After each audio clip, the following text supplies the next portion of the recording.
The Economist Intelligence Unit published the 10th edition of its Democracy Index, and for the second consecutive year, the United States failed to make the top bracket of full democracy and was grouped in the second one, flawed democracy.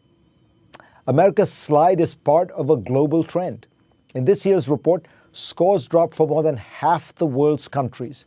What Stanford professor Larry Diamond described 10 years ago as a democratic recession shows no sign of ending. The nature of this recession is perhaps best seen by looking at the state of the free press worldwide. Take Kenya, until very recently considered a hopeful story of democratic progress. Last month, Kenyan President Uhuru Kenyatta instructed the country's main television stations not to cover an opposition event. And when they refused, he shut them down.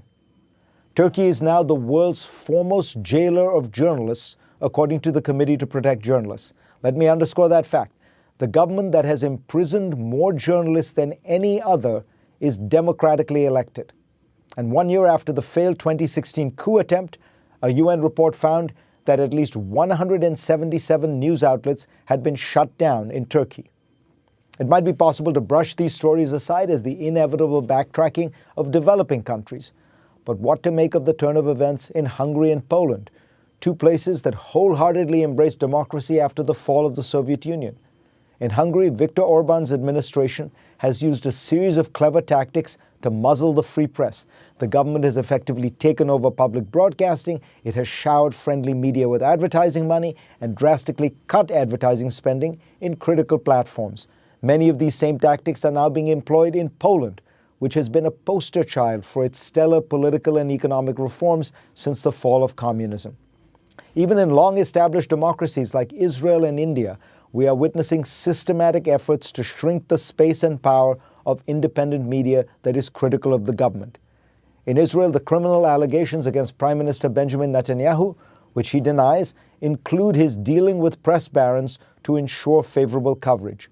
In India, Narendra Modi's government has launched a highly questionable fraud and money laundering case against NDTV, a powerful and persistent critic of some of its policies.